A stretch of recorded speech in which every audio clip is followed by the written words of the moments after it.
Le partage, une valeur essentielle en période du Ramadan. Au cours de ce mois de jeûne et de privation, les musulmans sont invités à donner et à être charitables. Nous allons citer Ibn Abbas Radiallahu Anhu, qui dit du prophète salué bénédiction de Dieu sur lui, qui parle de la générosité du prophète salué bénédiction de Dieu sur lui, surtout en cette période de Ramadan. Il était généreux à telle enseigne qu'on comparait sa générosité à plus que ce que le vent pouvait apporter à l'être humain. Donc pour les musulmans, en ce mois particulier et béni du mois de Ramadan, la générosité est plus que de mise. Multiplier davantage les bienfaits envers les plus démunis. Que faut-il partager et comment le faire?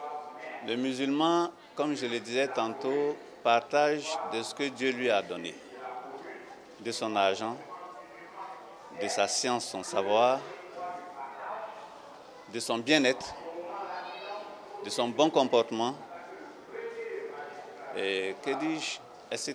Tout ce que le musulman peut donner à autrui qui puisse lui permettre de bénéficier. L'islam invite donc les croyants à l'entraide, une recommandation que les fidèles musulmans dans leurs différentes composantes essaient au quotidien de mettre en pratique. Depuis la création du Shamsi, nous avons construit des mosquées, nous avons fait des dons aux orphelins,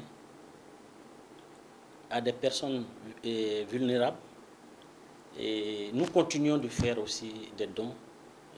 Cette année, nous allons en faire. Moi, quand j'en ai, je donne aux voisins. Après, je donne à mes parents, plus mes amis.